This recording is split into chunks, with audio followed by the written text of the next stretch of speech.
Okay, so this is a very wonderful chapter.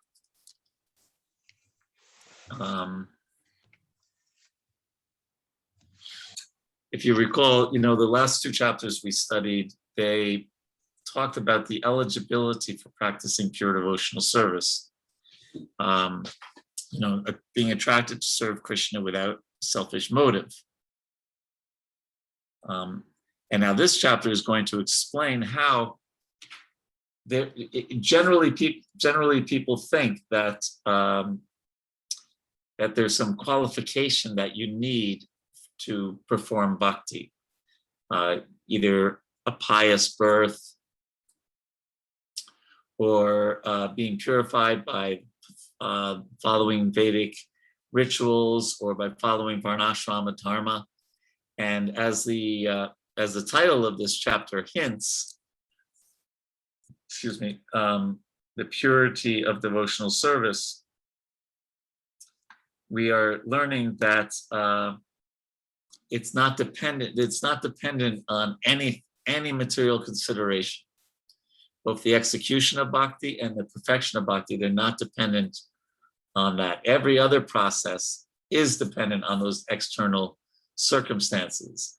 Jnana yoga, going off into the forest like that requires a peaceful, renounced disposition and a very high intellect. Ashtanga yoga requires us to be, very rigid prerequisites, practically that only a sannyasi could do. And karma kanda is also, that's dependent on external circumstances. A yajna cannot be successful unless the time, the place, the ingredients are perfect. So only bhakti yoga is completely pure, free from any dependence on external prerequisites. So it's really basically it's a pretty simple chapter, because what Rupa Goswami does here is he just mentions these three prerequisites for self-realization: good birth, purity, and executing varnashram, and it just explains how bhakti is not dependent on any of these. Okay.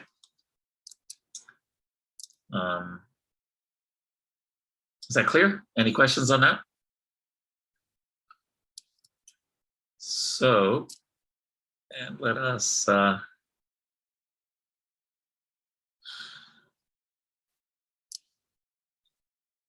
so the first point that Rupa Goswami Srila Prabhupada make is, well, I like this opening sentence. It's very important. All the previous instructions imparted by Srila Rupa Goswami in his broad statements, this is the very beginning of the chapter, can be summarized thus: as long as one is materially inclined or desirous of merging into the spiritual effulgence, one cannot enter into the realm of pure devotional service. So, and of these two, material desires and Mayavad impersonal tendencies, the Mayavad tendencies are much worse. First of all, because they can be almost easily camouflaged. You can quote the second chapter of the Bhagavad Gita. You can quote anything in the Bhagavad Gita, but still have kind of an impersonal conception ultimately in your consciousness. Even, let me find it real quick. Prabhupada even one time was speaking about himself, perhaps in great humility, but he said, from the very beginning of our life, meaning his life, we were trained, Krishna is God, Krishna is a person. Later on in our college days, by bad association with there was some impersonal tendency. But when I heard from Guru Maharaj that Krishna is person, supreme, I became so much happy. Yes, then it was fixed up. I have written that impersonal calamities thou hast moved. There was a current. I was little thinking that Lord is impersonal. That was not appealing. And when it was confirmed, I became very much glad. So we may still have some I mean, Prabhupada here, of course, is being humble, but he's saying that even for himself, so what to speak of us, we may still have some impersonal leanings from previous association or the way we were brought up. And we have to be very careful about them, because those, like I just said, are much worse. And because you can have material desires and understand that Krishna is a person and Krishna then will help you. But if we offend Krishna by thinking he's impersonal, it's very, very hard to take up pure bhakti. So we really have to rid that from our heart. And this book is great at doing that, because it's called The Nectar of Devotion.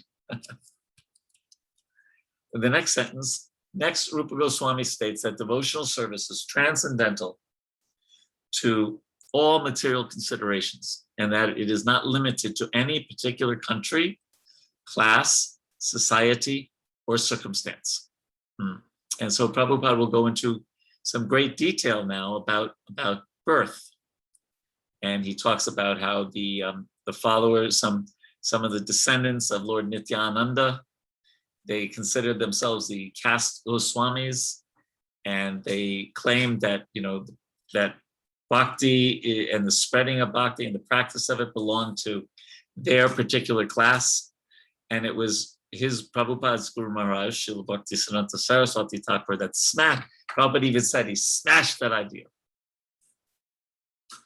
And he said it was a hard struggle for some time, but it has turned out successful. That practically established that devotional service is not restricted to birth, not restricted to a particular class of men. And even more than that, anyone who is engaged in bhakti is already at the status of being a high-class brahmana. So Prabhupada is saying it was on that basis of Srila Bhaktisiddhanta Saraswati Thakur establishing Lord Chaitanya's message that that now Gaudiya Vaishnavas can, from any part of the world, and he said not even that, he said any part of the universe, can become a devotee. And this is because of the Srila Bhaktisiddhanta Saraswati Thakur. And he said, because of that, we are claiming members from all sections of Western countries.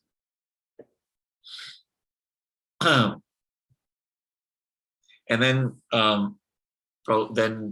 Rupa Goswami gives some quotes, some references for this. For the example, in the Padma Purana, when Vashishta is talking to King Dilipa, and he says that, my dear king, everyone has the right to execute devotional service, just as he has the right to take early bath in the month of Magh, December, January. And then there's another reference from the Skanda Purana, and then Prabhupada starts talking about how a Vaishnava automatically becomes a Brahmana.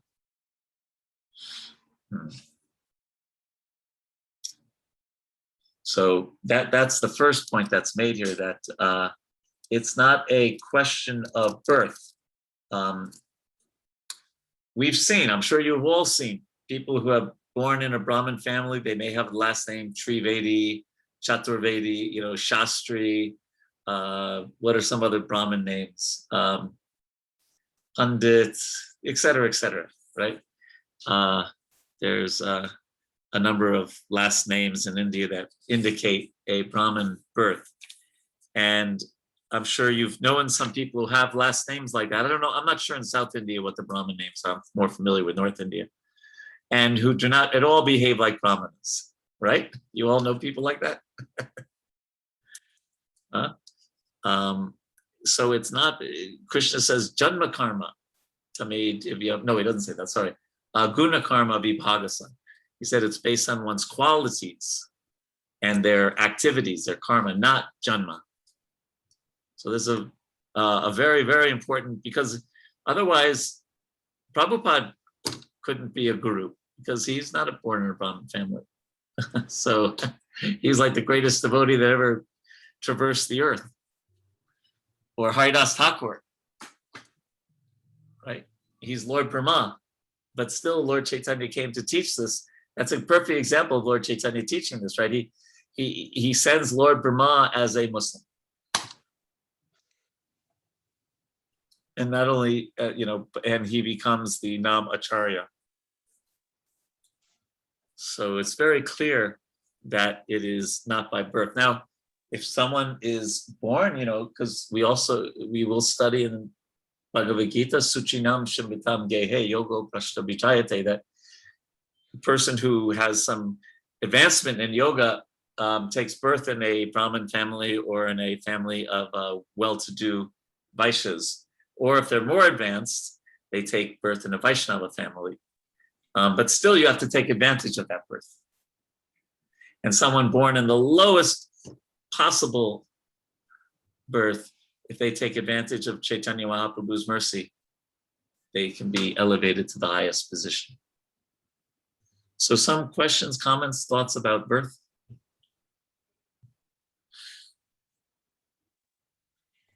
Prabhu, Hari Bol, Prabhu, I have two questions. One is not relating to birth, one at a time, yes. Yeah. Prabhu, you talked about Haridas Thakur being incarnation of Lord Brahma. Then we also know that since you have lived in Vrindavan, you would know that Banke Bihari deity is also installed by Haridas Thakur. But there are two different Haridas Thakurs. They're different Haridas, yeah. Different Haridas. Yeah, different Haridas. Okay. The second question is relating to the topic of birth. In India, we also use our Gotras. Yeah. And Gotra is basically lineage from a particular sage that comes from. And so how do we take the position of Gotra in, is that related to, purity of devotional service or linked to that in any manner? Because it's as important, the lineage is as important as what we have always learned. It may have some significance in society. I understand that. But in Vaishnava society, when Prabhupada was asked his Gotra, although he comes from a well-known Gotra, he put Achyuta Gotra, the Gotra of Lord Krishna. When one time when he, I believe it was in Puri, but I'm not sure, they asked his religion, and he put Krishnite. So that was his point, that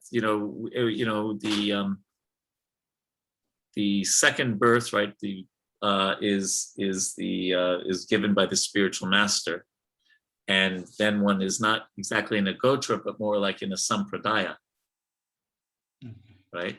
And so we are belonging to the Brahma Madhva Gaudiya sampradaya. So I don't think like devotees born in India who come from a different gotra have to just reject that, but their main focus should be on, our main focus should be on the sampradaya that we come from, that we're initiated into by our Guru Maharaj and Srila Prabhupada. How does that, are you comfortable with that explanation, Prabhu? Yes, Prabhu. Yeah.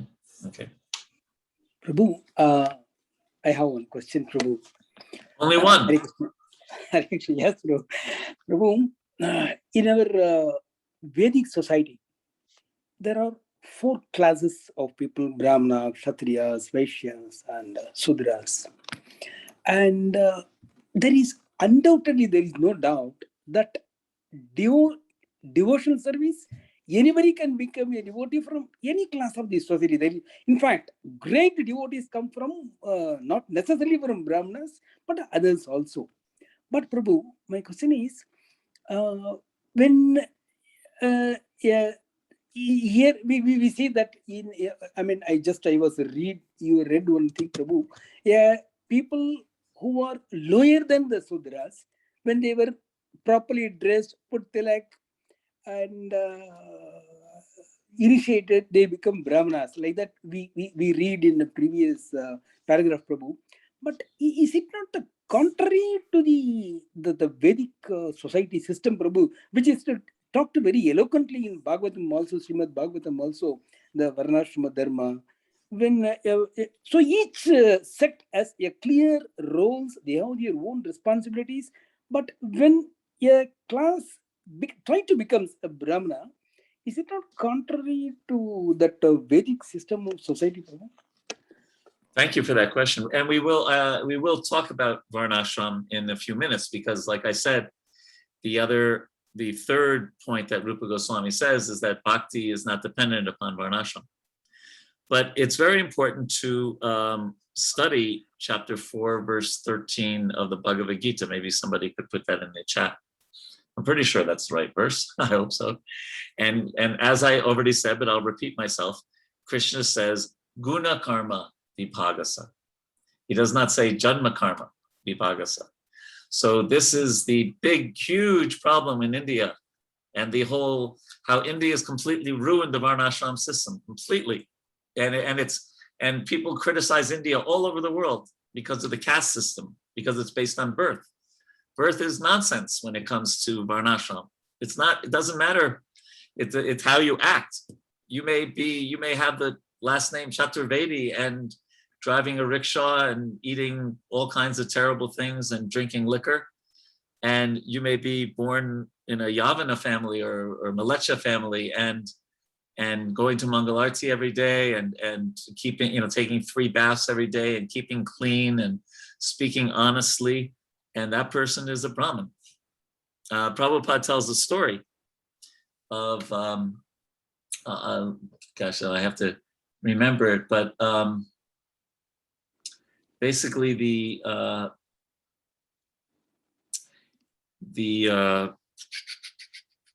young student goes to the guru and asks him to accept him as a student in the Gurukula, and the guru says, what is your birth? What is your varna? And who's your father, right? No, what varna is your father? And the boy says, actually, I don't know. My mother had many different relationships with many different men, so I don't know. And the guru said, oh, then you must be, since you spoke so honestly, you must be a Brahmana. So even though he's born in, his mother, I guess, is a prostitute, but by qualities, he's a, so that is what Krishna says in the Gita. And somehow or other, over the years and over the centuries, we've lost sight of the Bhagavad Gita in India. And yes, there's the verse. According to the 3 modes of material nature and the work associated with them, the 4, oh, that's not the verse that I was looking for. Oh yeah, it is. Guna, karma, vibhagasa. You see that? Guna, karma, vibhagasa, right there. Not janma karma. So that is very important, It's really by our qualities and by our work that we are known. Now, if someone, or even for, Haridas, another example, of course, Rupa Goswami and Sanatana Goswami were born in a very high, Saraswat Brahmin families, but then they took on some of the characteristics and the service of people who were not Brahmins. Let's put it that way, Mohammedan government of the time. But then Lord Chaitanya picked them up. And we see that in Lord Chaitanya's pastimes, that he didn't make, just, obviously Haridas Thakur is the perfect example of this, right? So it would be really wonderful, you know what it's like. Of course, I guess most newspapers are online, but I used to always get the newspaper or look at the newspaper sometimes in India, Hindustan Times or Times of India, and you look in the advertisements under matrimonial, right? And they all say such and such Brahmana, this, that. They also want to know the color, the tone of the skin, isn't it? Right? And the lighter the tone, the more appealing they are, right? A light-skinned Brahmin woman looking for, and they also tell how much money he has to make, Yes. right? And what degree, and when does he have green card? So this is how bad things have gotten. Now, also, let's talk on the other side. In ancient times, these lines were very pure, and the guna and karma was often much easier to, often more in line with the janma. Now, not always, like Vibhishana, right? Vibhishana was a great devotee, but look at his birth. You can't get much lower than being born as a demon. Or Britrasura, right? There's so many examples in the Bhagavatam like this. So is this helpful at all? Yes. Thanks, Yeah. Malik. And we should be careful always to only judge another Vaishnava. First of all, generally don't judge Vaishnavas. And if you must, then you judge them by their devotional qualities, not by anything else. Do you remember we studied this in Nectar of Instruction, right? That the body of a pure devotee may be deformed or this or that, and once that, just like the Ganges may have some foam in it, but the Ganges is still pure, like that. So we especially have to be careful. Could you imagine what a huge offense it would be to criticize, I don't even want to say it, but to say that Prabhupada wasn't born in a Brahmin family and therefore he can't be a guru? Could you imagine? He's like the greatest guru that ever existed. Is that all right?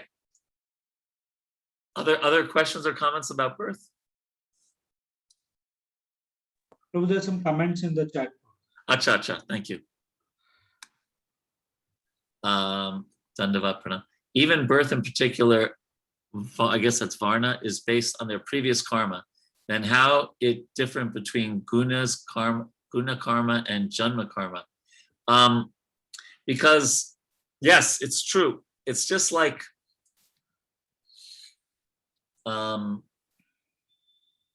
someone is given the opportunity, let's say, to get a job at, to get like a really high-paying job at a good company, but he or she still has to prove themselves by doing a good work.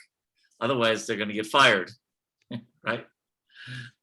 So yes, you may have an opportunity due to it, but that's exactly the point Rupa Goswami is saying here, that Bhakti is so pure. Everything that you're all saying is totally true for karma and gyan and Ashtanga yoga.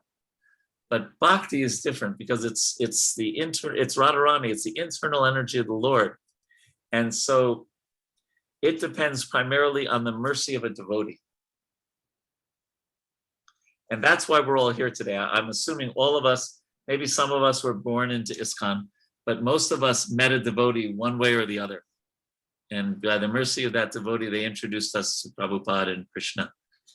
And we're so fortunate for that. I think we spoke about this before. And so Bhakti doesn't go, the power of Bhakti doesn't say, well, let's see, what Varna is this person? Nah, I'm not going to give Bhakti to this person. They're so lowborn. No, it's not. Bhakti is just independent of all that. And that's the point of this chapter. So to discuss Mani Kandan Balachandran Prabhu's statement here, that yes, and it's true that we see that Janma is a consideration, but not when we're talking about. Remember what this book is about. It's about pure devotional service, right? So, for example, we read in the Mahabharata, right, that Karna enters the arena, and Arjuna goes, "I'm not going to deal with this person. Look at his birth," right? But we also see that because he was able to show his expertise, then but at first Arjuna was like, I'm not going to deal with this person. He was born of a chariot driver, right? Wasn't that his father's birth, his so-called father's birth? Yeah. So it was, in society, and even in our society, in India, it may be a consideration, but this book is about pure devotional service. pure bhakti. And remember, we studied what pure bhakti is. Anyabilashita shunyam, jnana karma navritam, anukuyena Krishna anu, silanam bhakti uttamam. That it is, it's free from guna, it's free from karma, it's free from karma, it's free from gyan. It's just the soul loving God. And that relationship that we have with God, nothing can get between that. Your birth, your intelligence, your gender, your even ultimately your species, although we know the human species is the best species to understand Krishna consciousness. But ultimately, nothing can get in the way of a soul reestablishing their relationship with the Supreme Soul through bhakti. Is that okay? Oh, thank you. I guess he said thank you. And then Subandha, some places Varna is also translated as skin tone, like Sham Varna, Krishna Varna. Yes. And, some skin tones may be considered pious or impious, but, Prabhupada would also, wet stool or dry stool, it's all stool. So, does anyone know, is that a Hindi saying or is that a Bengali saying? Does anyone know? Probably Bengali. Probably Bengali, yeah. So, so someone may have a lighter skin and think, oh, that's or a darker skin, but it's a skin, and it's only for this lifetime. First of all, and it only bothers us if we let it bother us. It's like one time, Prabhupada's one devotee, a African-American devotee, a black-bodied devotee, went to Prabhupada and said, sometimes, Prabhupada, I think the devotees are prejudiced against me because of my skin color. And Prabhupada said, well, that may be true, but your problem is that you think you're your skin color. So these things are going on, right? And there's even so many, isn't it also that there's so many like creams and things that people put on in India to try to lighten their colored skin and things like that? Yeah. But one thing that's so liberating to become a devotee is you don't have to worry about that. Whatever Krishna range, Ram Ram, it's the only thing that counts is our devotion to Krishna. Now, Brajeshwari Pran Mataji. Oh, we got a few comments here. I just remembered. I am not Brahmana. Yeah, very nice verse. I am not Brahmana. I am not Kshatriya. I am not Vaishya Sudra. I am not Brahmachari, household Vanata. I identify myself only as a servant of the servant. Yes, Gopi Bhatter Padakamayor, Das Das Anudas. Now we are supposed to say that prayer. I don't know if any of you are pujaris, but we say that prayer before we go on the altar in the temple. And the idea is, if I could show you, if I had so many things in my pocket, I have 2 phones here and a wallet and a cover to something and my we won't use a bead bag, my checkbook and so many things.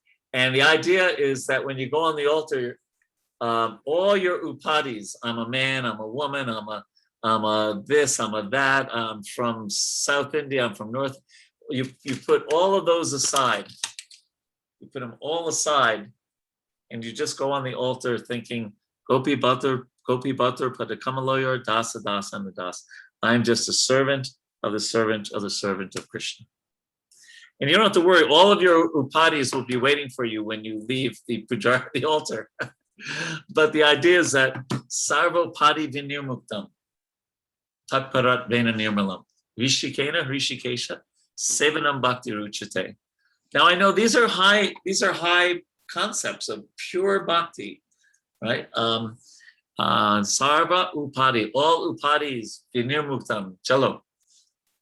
Sarva Upadi Vinirmuktam Tatparat Vena Nirmalam Rishikena, engage all of our senses in the owner of the senses, Krishna. And that's pure bhakti. Okay, so thank you so much for reminding us of that quote, Brajeshri Pranmataji. And then Murari Madhava Prabhu. I have read Varna of a pupil is recognized based on guna of a student by Guru and Gurukul, and further Guru trains his student as per his Varna. Do we have choice to choose to what Varna we want to adopt, either based on our guna or karma as per Gaudiya Parampara? How one has to decide to take Varna? Wow, those are interesting. First of all, understand that when you read Puranic histories and things, you're going to read a lot of things about gurus and varnas and things like that. And remember, again, I just want to remind us again and again, this book is speaking on a very transcendental level, pure devotional service. And we know that the different Puranas, there's 6 Puranas for people in the mode of goodness, 6 Puranas for people in the mode of passion, 6 Puranas for people in the mode of ignorance.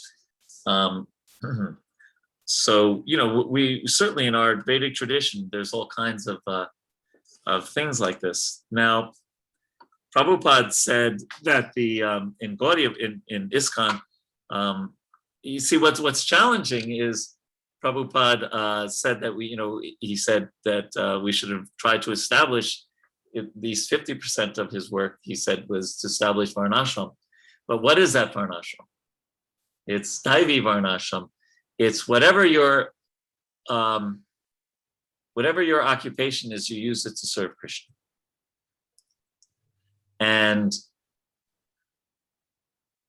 yeah, I mean, first of all, Varna ashram. Ashram we have pretty well established in Iskcon, right? Most people know that they're brahmachari, they're grihasta. Maybe some people don't know if they're grihasta or vanaprastha. It's kind of blurred at some points in time. But, and we know what a sannyasi is. That's pretty clear, right? So ashram we have pretty good. There's different ways, and I don't want to say my understanding of varnashram. There's so many, there's so many different ways to understand it. But here's a simple way to look at it, is that everyone has a God-given ability. Even if your God-given ability is to sweep the street, that still some people are really expert at that. So whatever ability Krishna has given us, we should try to use that in his service. That's the simple, now obviously there's much more complicated things, but the simple thing is, now the tricky thing in different parts of the world, and let's just talk about India, right? Most people who are come from a little wealthier family, they usually have a choice, right? Isn't it true?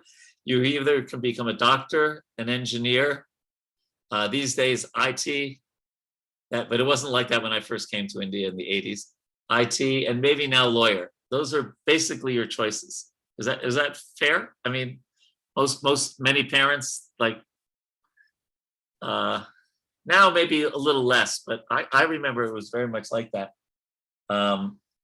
And in the Gurukul, we were following the ICSE curriculum. And the ICSE curriculum has 3 strands, but one of them is humanities. And none of the parents wanted their kids to study humanities, like being, literature and things like that. So it's sometimes a challenge, because sometimes there's pressure to do a certain kind of job that or occupation that really isn't what you love to do.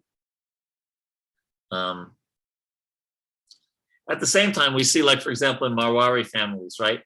The child from practically when they could walk, again, traditionally, maybe now Marwaris go to Harvard University and get an MBA, but in the old days, when I first lived in India, they would be sitting on their white cushions, right, and doing their business, and their 5-year-old son was going to get the drinks. Their 10-year-old boy was starting to learn how to keep, this and that, and the older sons were, and it was passed down generation after generation like that.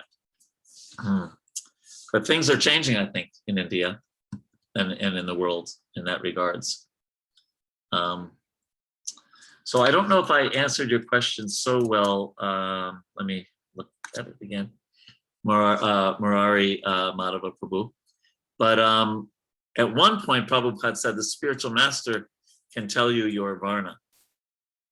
Now, these days, of course, for example, many of you are disciples of His Holiness Jayapataka Maharaj, and I think he has over 50,000 disciples now. So he may not know you that well to tell you your Varna. And you may have already kind of chosen it, right, by what you studied in school and the occupation that you're doing right now to maintain your family. So there's all these practical things there. And it's also a kitri. I think I mentioned this before. Like, so I'm giving a class right now. That which Varna would you say that is? Brahmana. Brahmana, right? Okay. And then I do some management in Iskcon. That's more Kshatriya, although I'm not like a fighter, but you know what I mean. It's management. And then I have to, balance my checkbook and pay my bills and make sure that there's enough money in my family, and all that. And that's kind of Vaishya-ish. And then at least in America, I also have to take out the garbage on garbage collection day and all these things. So I'm totally schizophrenic. Yes, I'm doing all different things. So Kali Yuga is a little tricky in that regard. Rasa Sindhu, you were going to say something? Yes, Prabhu, I have a question, a lead coming from what Murari Madhav Prabhu's question was, and the example you gave of Karna. Now, Lord Parshurama trains Karna to be a Kshatriya, but then he also curses him, saying that you actually hid your Varna, if I can say, and says that you got trained as a Kshatriya being a non-Kshatriya, something like that. So then how did Lord Parshurama make that mistake after training him as a Kshatriya to endure a Kshatriya quality? You'll have to ask Lord Parshuram that question. Or I'll have to see if I can find out the answer to that one. I'm not sure. I'm not sure of that. But Ram Krishna Prabhu and all the devotees who are writing, it is tricky. There's some devotees who really, really want to establish Varnashram in Iskcon, and I wish them all the best. It's not easy. Ashram is pretty easy, like we said, relatively easy. I mean, to be a Paka Brahmin, a Paka Brahmachari, a Paka Grihasta, a Paka Vanaprastha, and a Paka Sannyasi, that may not be so easy, but knowing which category you're in is pretty straightforward, right? And also, for many of us, I think it's quite clear. Like, I think you all, either you're like this, or somebody who just, everything they touch seems to turn to gold, and their whole consciousness is making money, right? You know someone like that? I know a few devotees like that, and they're just, it's pretty obvious what their Varna is, or they just love farming and taking care of cows and things like that. Although a lot of Brahmins take care of cows also. Anyway, you see what I mean? It's a little tricky, but Prabhupada did talk about Varnashram a lot, Daivi Varnashram, for Krishna's pleasure, and I hope we can make it more successful in our society. So let's move on. We still have two more. One of them is Varnashram. Then this next paragraph is a very good paragraph for us, a very serious one for us to consider, where Prabhupada writes, Srila Rupa Goswami warns, however, that if a person is properly initiated by a bona fide spiritual master, he should not think that simply by the acceptance of such initiation, his business is then finished. Right? Even the word initiation means to initiate, to begin, right? Yeah. So then Prabhupada says we have to rigidly follow the rules and regulations, and be very vigilant, like that. Okay. Just give me a second to look at my notes.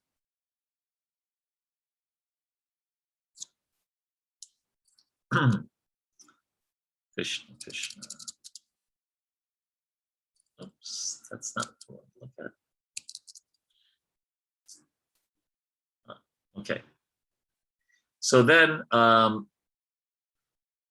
purity is the next topic. So it's a major prerequisite for Gyan, for being an impersonalist person who goes off into the forest and meditates. But it's not a factor in determining one's eligibility to take up bhakti. And even if a devotee falls down from purity, he or she doesn't have to go through the prayaschita, if you remember that from Nectar of Instruction, the process of purification that a karmi and a gyani has to. All he has to do is engage again in devotional service.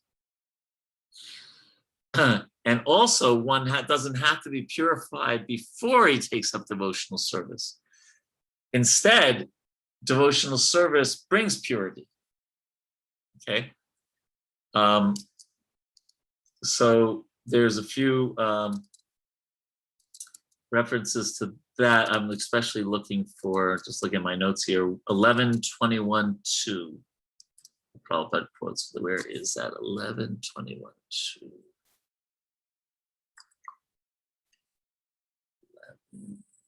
Looking for it.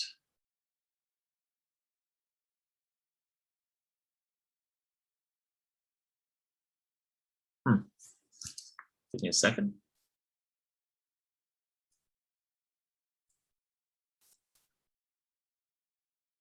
Hare Krishna, Hare Krishna.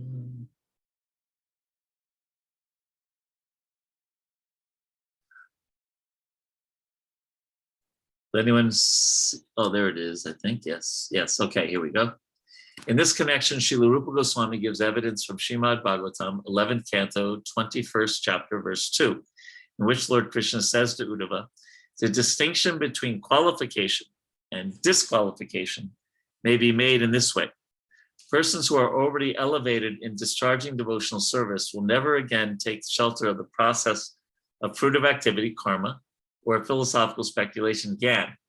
If one sticks to devotional service and is conducted by regulated principles given by the authorities and acharyas, that is the best qualification. And then the next one, Narada Muni, this is a very famous verse from the 5th canto, 5th chapter, verse 17. I used to know this verse. Taktva swadharmam charanam bhujam hare is how it begins.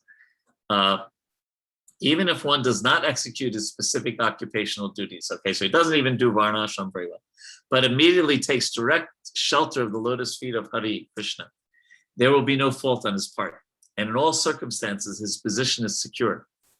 Even if by some bad association he falls down while executing devotional service, or if he doesn't finish the complete course of devotional service and dies untimely, still he is not at a loss. The person who is simply discharging his occupational duties in Varna and Ashram, however, with no Krishna consciousness, practically does not gain the true benefit of human life. So this is the purity of bhakti, that even if one has some struggle, bhakti is so pure that you just take it up again. This is also mentioned earlier. Prabhupada writes, if someone falls down from the principles of devotional service, he need not, I already said this, need not take to the prayaschita performances of reformation.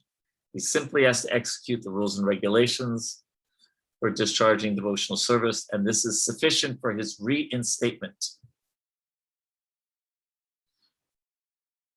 Okay, so this is the, remember also the context here that we're talking about the eligibility to take up pure bhakti. And the eligibility is not based on our purity, it's based on practicing bhakti. Any questions about this? Means our purity when we come to bhakti. Once we come to bhakti, we're supposed to be pure, right? We're supposed to follow the regulated principles, etc. But even if we have some problem with that, you don't have to go through all the rituals of prayaschita, just have to perform devotional service again.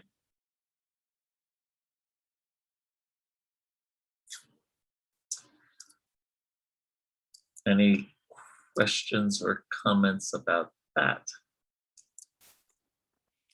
Prabhu, Yes. very frequently I come across the words speculation, speculative activities, mental speculations, philosophical speculation. As a finance person, speculation, I know it's only investment in a particular class of assets with a view to make some gains. But what these philosophical, mental activities, kindly enlighten me. Okay. One of my favorite sentences about this, Prabhupada has a beautiful short sentence. He says, a devotee is as thoughtful as a non-devotee is speculative. Please, Prabhu, repeat, Prabhu. I'm sorry. A devotee is as thoughtful as a non-devotee is speculative. So let's look at that. We are meant to develop, put on the eyeglasses of Shastra Chakshus, right? To see through the eyes of Shastra. And also to hear from Guru, Sadhu, and Shastra. And so that knowledge is descending, right? Like, how do you know Krishna wears a peacock feather? Why not? A speculator might say, why not an ostrich feather? Right? We don't, how are we could never, you could go on for the next 10 million years and you'd never understand peacock feather without the knowledge coming down. And that's very appropriate today because it's Srila Vyasadev's appearance day, right?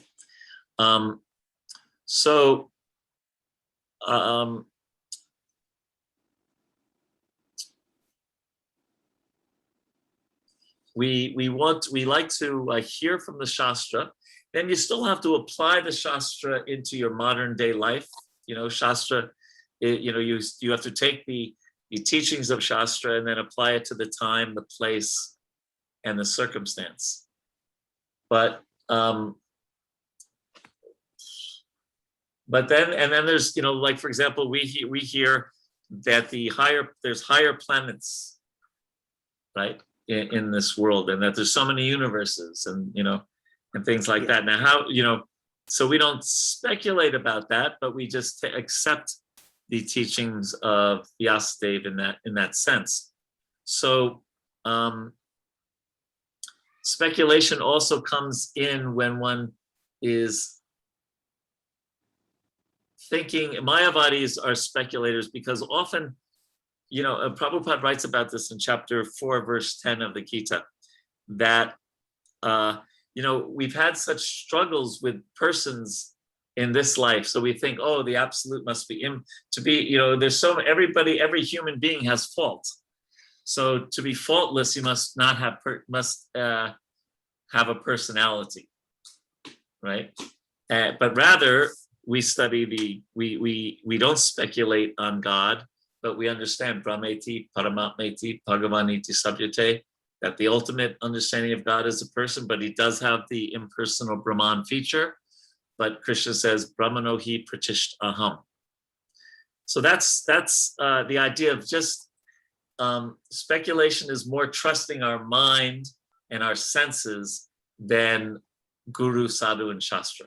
Okay, that's part of it. Now, speculation, like about financial speculation, right? It's true, it's speculation because as a person, you invest in something, but you're not sure it's going. If you were 110% sure it was going to go, you'd sell your house today and put it all in that stock, and then 2 weeks from now you'd have a house the size of the Ambanis, right? Or whatever. I remember there's a movie, I don't know if any of you ever saw it, called Back to the Future. So there's one part in the movie where a person gets let me see if I can get this right now. He gets the sports results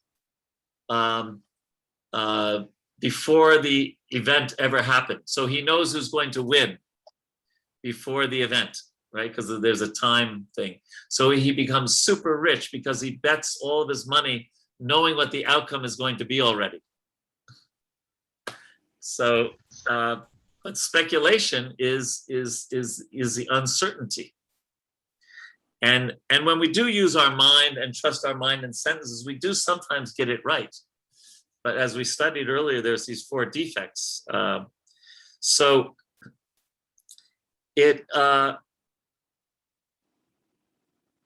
speculating in business is something, I would just say, it's not for the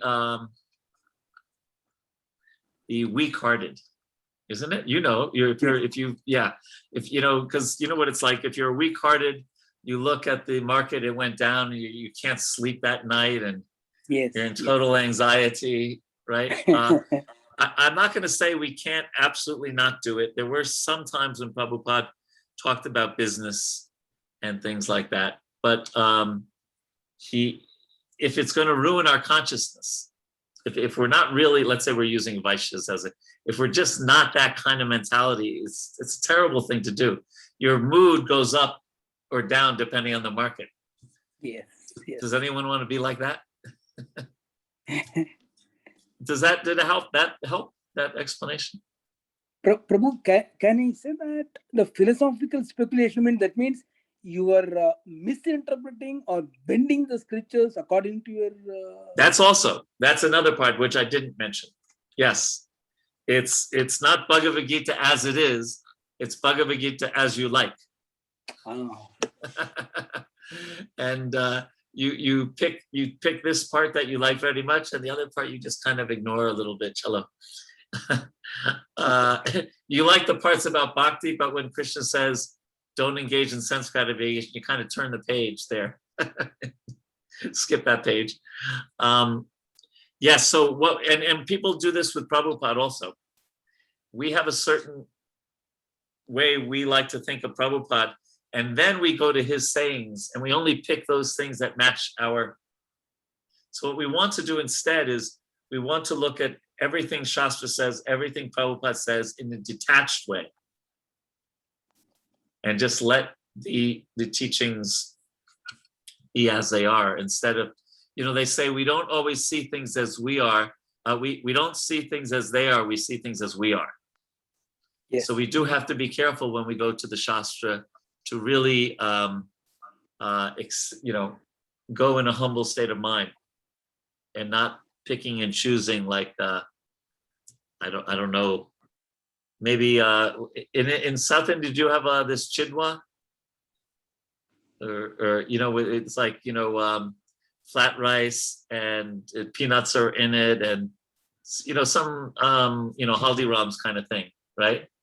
Mm. And so I remember when my son was young, we would get these haldirams and he would just pick all the peanuts and leave everything else.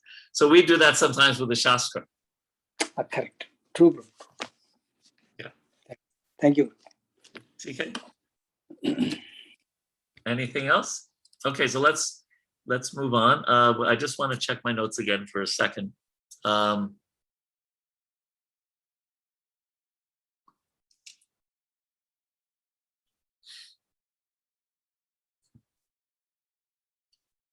Okay, so let's now move on to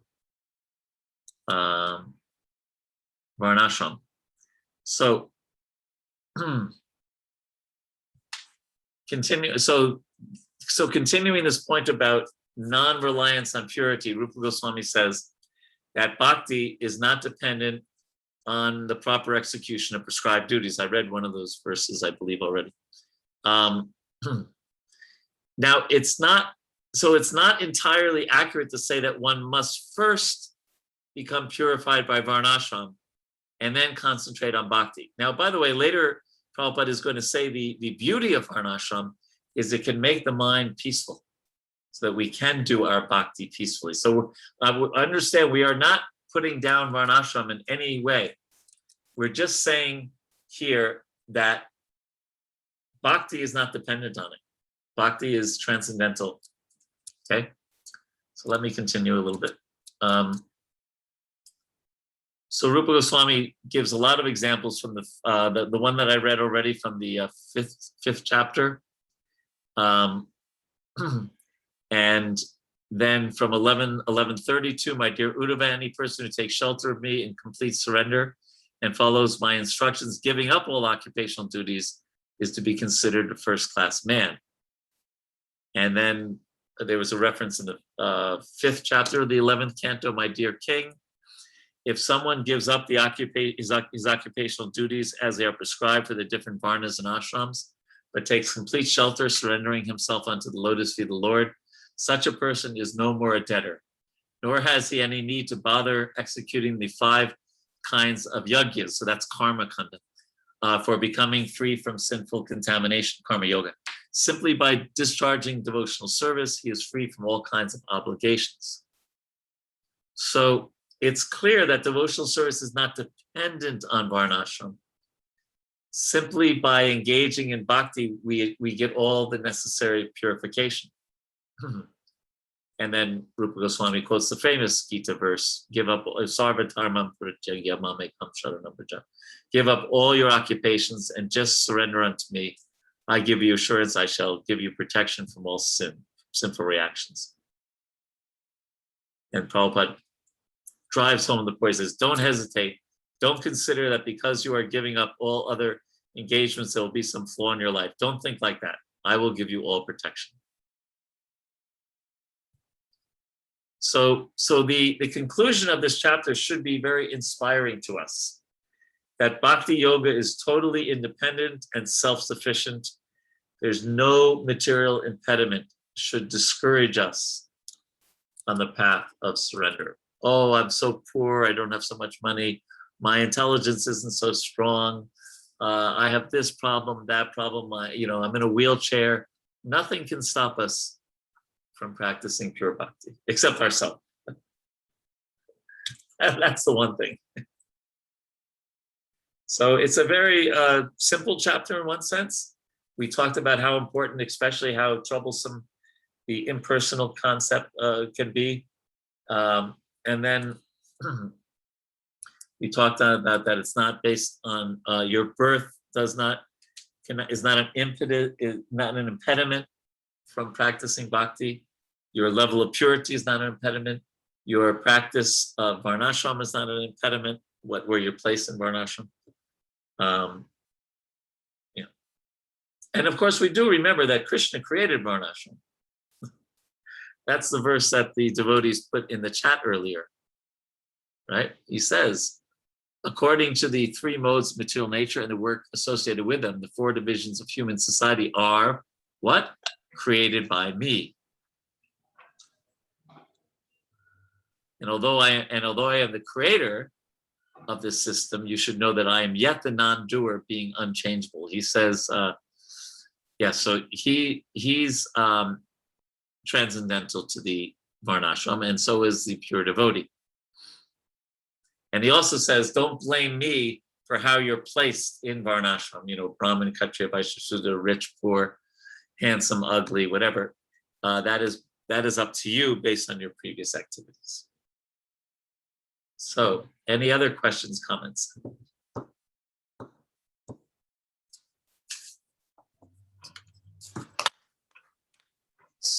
If not, let's look at the. Oh, yes. Hare Krishna, Dandavat Pranam. I had a question. It was like how to decide which is the proper ashram for each varna. And it is one of the questions we had for Brahman Diksha also. So I was a little confused in that. What's the question again? How to decide what is the proper ashram for each varna? What's the proper ashram for each varna? Right. I think, doesn't it say Sudras only grihastha? Is that right? And I'm not sure about the, let's see, the sannyasi obviously is brahmana, right? And then the kshatriya is not, the kshatriyas don't take sannyasi. They can take vanaprastha, as we see in the that chapter in the 1st canto, the Pandavas retire timely, right? And they go to the Himalayas. But I'm not sure about I'd have to brahmacharis. I mean, Lord Ramachandra, he was in the Gurukula, right? And the Vaishya, traditionally the Vaishyas, Kshatriyas, and Brahmins can be Dvija, twice born. So it would seem that they could be brahmacharis.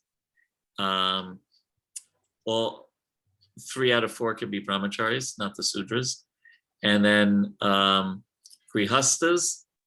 I think everyone, all 4 Varnas can be Grihastas. And then Vanaprastha, I'm just not sure if Vaishyas take Vanaprastha or not. But, and then Brahmins, I'm getting everything confused now. Sannyasa is for Brahmanas. Is that, did anyone know the answer? Did I get that right? Yeah. So Rasa Sindhu Giridhari Prabhu, you're going to take sannyas soon? Too early to probably. Okay. Let's go over the is there another question? Yes, Prabhu. Hare Krishna. Dandavat Pranam. Oh, Haribo, Chitta Padarvinda. Prabhu, in one of the paragraphs here, it's quoted that even if one does not execute his specific occupational duty, but immediately takes direct shelter of the lotus feet of Sri Krishna, there will be no fault on his part, and in all circumstances, his position is secure. Now, many times we've seen maybe devotees or general people leaving the family and going to Vanaprastha kind of thing. Is that right in terms of deserting the family? And although in the spirit of looking for higher consciousness and taste, but there is a certain set of duties which as a grihastha a person has to do, but they leave and then move on. So how do you actually interpret that? Well, there's a number of ways to look at this question that you're asking. So let's look at a variety of ways.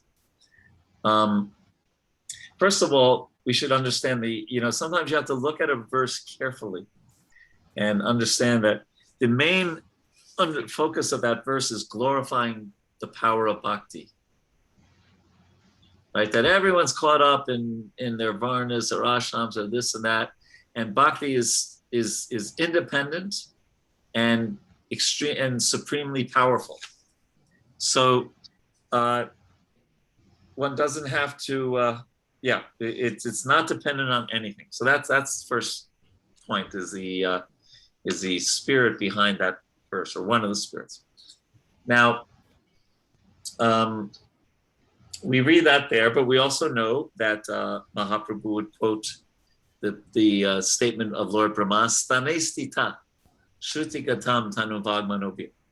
So I think even Prabhupada would say something like, don't be a crazy man, stay in your position, Stanestita, stay in your occupation, but Shrutigatam, but hear about Krishna, Shrutigatam, right? Hear and chant about Krishna. So that was, and Lord Chaitanya gave that example to, I think it was the South Indian Brahmanas. Anyone remember who wanted to join Lord Chaitanya? And Lord Chaitanya, no, Stanestita. Kurma Brahma. Thank you. Yes, Kurma Brahma. So thank you very much. So that's another consideration. Another consideration is who's really qualified to do that. If one was really qualified to do that. But what would happen in our society, especially in the earlier days of Iskcon, and you said you've seen it in India as well, and maybe not in Iskcon, but elsewhere, one gives up one's family and then after a few years creates another family, right? This kind of thing. They don't have the adhikar, the eligibility to do that. Okay, so that's another. So, as a general rule, and therefore now Iskcon had, in Prabhupada's time, sometimes devotees were getting sannyasa at 21, 22. Now you have to be pretty much 50 years old at least, pretty much. There's few exceptions. And having said all of that, Achyuta Prabhu, having said all of that, there is the point that sometimes that life is short. Practicing bhakti is a golden opportunity. So it may be that for a few people, it is totally the right thing to do for the greater society. Lord Chaitanya is a perfect example of this. He could have stayed. Prabhupada said, a beautiful young wife, and it's that, but for the benefit of humanity, he did that. And we have examples. Gopal Krishna Maharaj was married at one time, for example. But I mean, look, for the benefit, how much of humanity has benefited by him taking sannyasa and being exclusively dedicated to the path of bhakti, right? And of course, Jaipataka Maharaj and Bhakti Charu Maharaj, so we have examples of that. So it may not be for everyone. It may be for people who really have the devotional adhikar, but we should not be against it when it's for the right person. Because this world, because everything else that, it stands for, this world is temporary, our relationships in this world are temporary. The opportunity to perform bhakti is such a golden opportunity, etc. So I tried to cover the whole spectrum there. I hope that's helpful, Achyuta Prabhu. Yes, Prabhu. Thank you so much. Thank you. Hare Krishna. Hare Krishna. Okay. Murari Madhava. We see divorce rate is very high among Iskcon devotees. Can you please enlighten on this as per our parampara?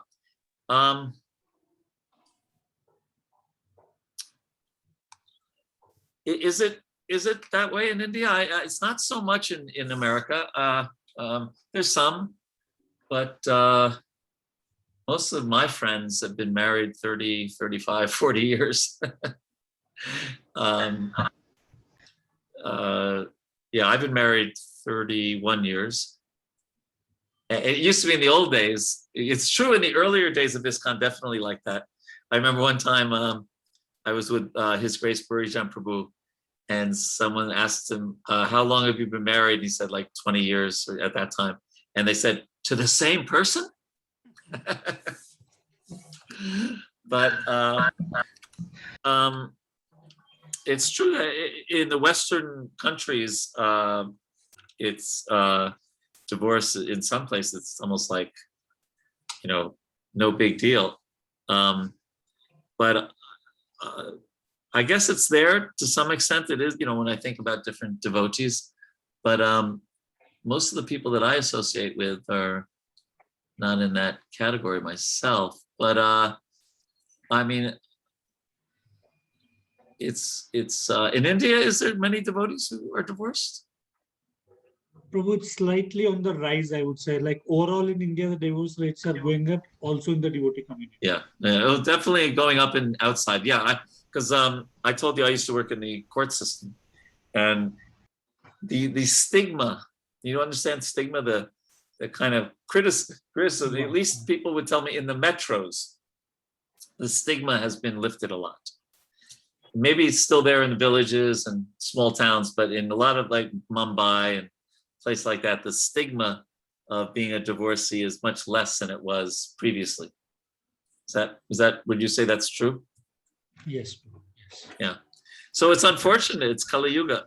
Prabhupada did not want us to get divorced.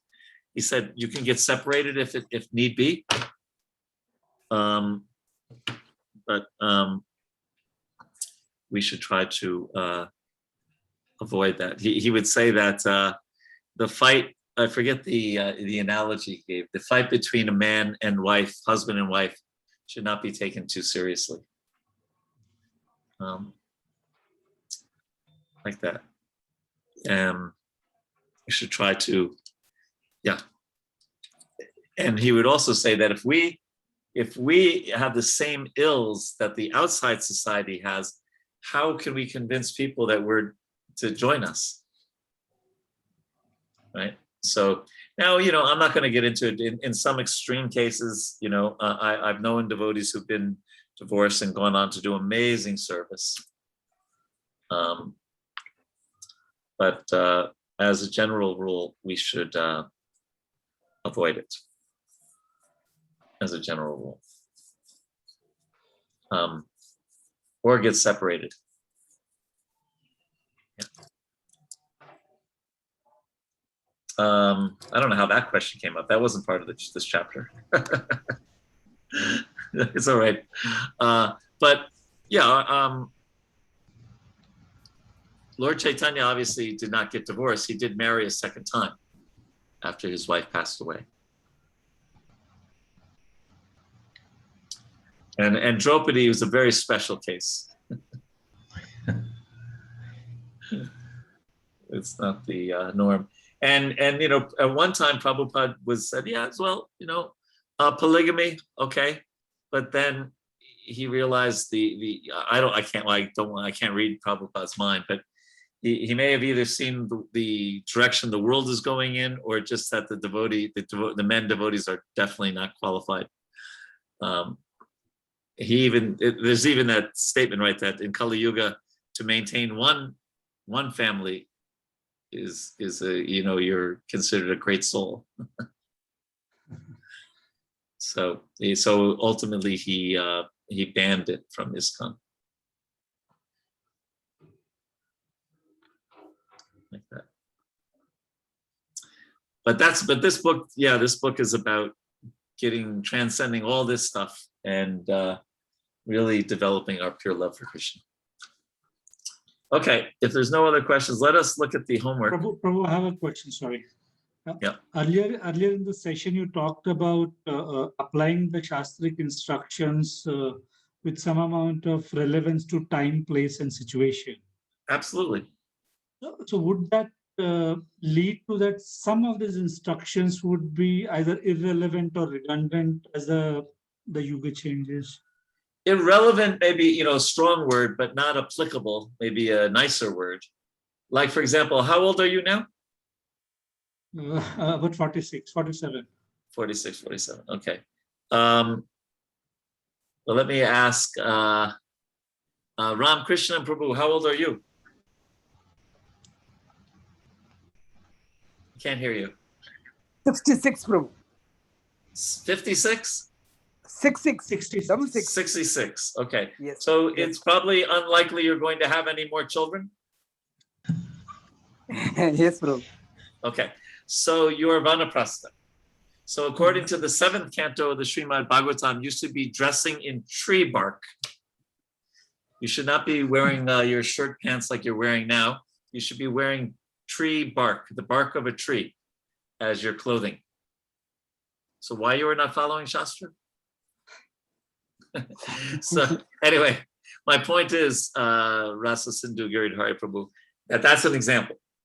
That's a kind of a funny example, but it's an example, especially you see in the 7th canto when it talks about Varnashram, that there's things there that that are not part of today. And the Chaitanya Charitamrita, Prabhupada, for example, he actually says that, like, for example, you won't find in Shastra a brahmacharini ashram. Yes. Right? But Prabhupada created that. And he even once said that he was successful when his godbrothers failed because he allowed women in the ashram. So there's some of course, that's a great acharya making an adjustment. But that wasn't exactly your question. Your question was some things in Shastra that maybe time, place, and circumstance. So that I gave an example of some of the details of the Varna ashram system. And for example, just like all of the anyway, there's a lot of things that are kind of like that in the Shastra. And so we have to at least take the sar, is that a Bengali word, sar? Or is that, the essence? I think it's Sanskrit. Sanskrit, okay, sar. So we want to take the essence of that. And in one place it says devotees are essence seekers. Yeah. And that we even, you know, that I've quoted that verse many times. Smartavya satatam vishnu vismartavya najatuchit. Sarva vidi nished hashur etayor eva kenkram. That the essence is to remember Krishna and never forget him. And the vidis and nishedas, the do's and the don'ts, those are kinkaras. Those are servants of that principle. So, for example, you know, it's very good to do achman, especially before chanting Gayatri if you have second initiation, right? It's very, very good to do that. But if you're, you know, in an airport someplace and you can't do, you know, you're not at home with your achman, you can't do it. It's not that, oh my God, now I'm going to go to hell. You know, we make adjustments according to the time, place, and circumstance. Is that all right? Yes, Prabhu. Okay. Let us look at the homework. The blank, fill in the blanks. I just have to find it. Okay, here it is. And I will share my screen. So, oh, we have Varada Krishna Prabhu. We haven't heard from him today. Varada Krishna Prabhu, if you have any wisdom to give us on any of these points, please go off of mute and enlighten us.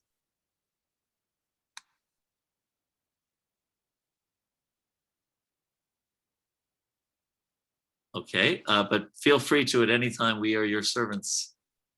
Okay, so here is the, filling in the blanks here. So beyond all material condition, considerations, that's the transcendental nature of bhakti. It's not limited to any particular country, class, society, or circumstance.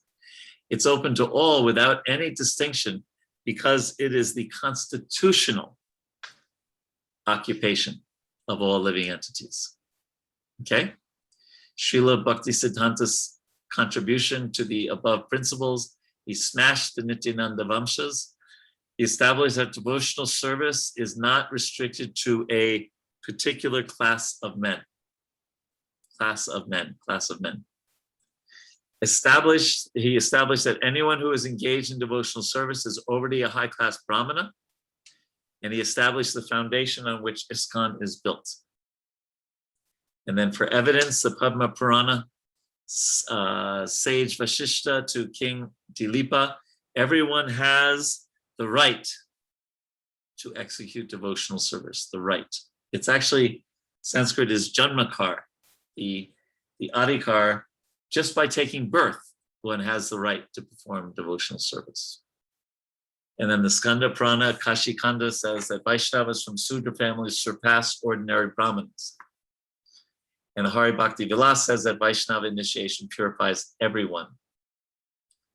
So then the second part of the chapter, the independent nature of bhakti.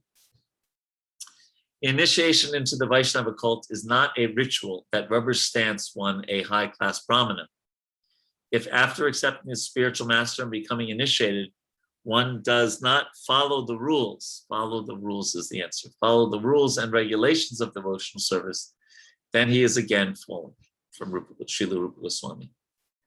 And then prayaschita is not required for circumstantial fall downs on the platform of devotional service. That's the mystery of the Vaishnava cult. And devotional service has nothing to do with karma and gyan. Both karma and gyan are dependent on bhakti, but bhakti is not dependent on either of them. And then elevation to spiritual consciousness, 3 processes, karma, gyan, and bhakti. Excuse me, qualification and disqualification. To begin karma and gyan, a certain level of purity is necessary. But one can begin bhakti, hearing and chanting, regardless of one's level of purity. So the same word twice. And then the evidences, which we've gone over. I'll just skip to the second one. Narada Muni to Vyasadeva, a fallen devotee is better situated than a perfect. I wasn't sure of this, but I think it's karmi, although somebody may say yogi, but karmi. Rishabdev to his sons. Varnashram without devotional service is a, does anyone have that? I didn't finish these last few homeworks.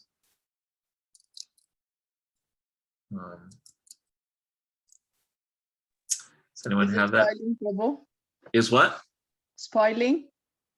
I didn't hear the word. Spoiling. Spoiling is okay. Yep. That sounds about right. Yeah. And then number 5, Karna Bhajana Muni to Maharaj Nimi, a person who has taken shelter of Mukunda is no longer indebted to anyone. And then number 7, Agastya Samhipta, a person duly engaged in the service of Lord Ramachandra is not required to follow. Does anyone know? I didn't get this far. Anyone know those words? Ritualistic principle. Very good. Ritualistic principles. Prabhu, but I did not get the first one, Prabhu. Which one? The very first one? Very first one. Beyond all. Material considerations. Okay. Thank you, Prabhu. Yeah, Prabhu. Thank you. All right. So we have 5 minutes. Are there any last questions or comments? Otherwise, we can end. There's no rule. We have to go right to the very end.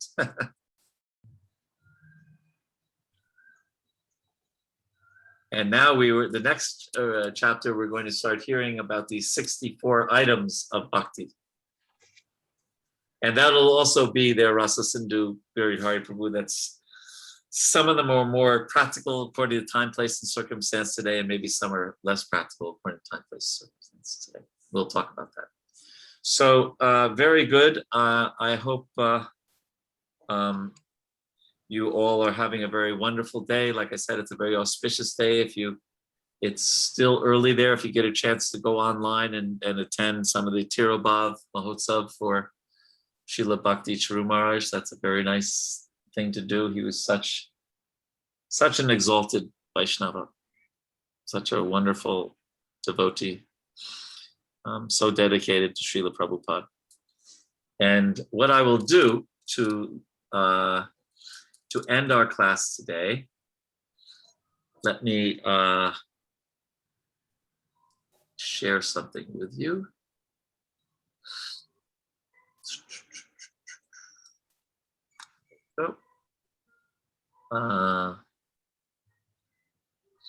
It's a poem that His Grace Burijan Prabhu wrote about Bhakti Charu Maharaj.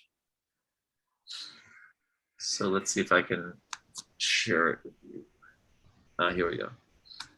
So it's based on this picture. Can you see this? This is the cover of the book that Bhakti Charu Maharaj wrote. So this is Bhakti Charu Maharaj and this is Srila Prabhupada. So this is Burijan Prabhu's poem. In Ujjain, they once met in Ujjain. He said, "You chose to paint as the cover of the book a picture of your heart." I almost asked him to confess. No words replied. He only sighed a soft and thoughtful yes. A little boy in short pants is walked home by his father. Side by side, closely they walk. His father, a golden glowing saint, holds tight his son's hand. The boy glances up and fears nothing. He is not alone on the path home. Yet the sun is setting as it must, and the boy will cry as he must. But he will walk on and will grow into his father's grown-up son, but never alone, holding tight the ever outreached hand. And he did grow, and like his father also glowed, and loved his father's family, as did his father. And like his father, taught and shared and preached, showing culture and gentility, and caring and serving all others with grace. Time passed. His body slowly aged, as it must, but inside he grew neither weary nor old, nor stuffy nor grumpy, nor angry nor cynical. His eyes never narrowed, his eyelids never drooped, but rather his dreams and hearts expanded to the stars above. He remained always alive with a simple, warm innocence and childish glee, always his father's son, always holding tight his father's hand, never alone. And now the sun has set again, as it must, and at its ordained time. And although the world cries, dulls, dims, yet a great son of a great father, inside always small, but never alone, hand in hand with Prabhupada, has journeyed home.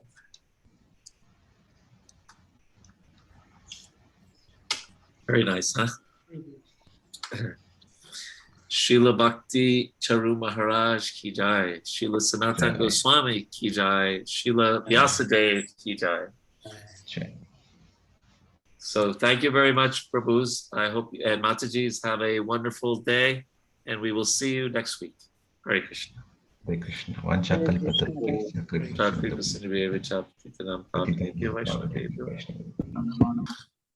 Thank you, Prabhu. Hare Krishna. Hare Krishna. Haribol.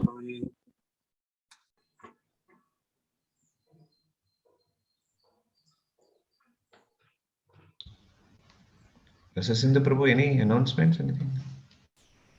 Hare Krishna Prabhu, no, nothing specific. Of course, we have been getting a lot of requests and questions on the homework assignments and the date for the NOIE exam as well. But somehow with all our priorities, we have not been able to discuss that and finalize that yet. So probably we'll get some time off over the weekend and try to fix up the schedules. Sure. So no, anything from your end, Prabhu? Nothing else, Prabhu. Thank you. Hare Krishna. Sure. So thank you, everyone, and Thank you. yes, Hare Krishna. Hare Krishna. Thank you very much.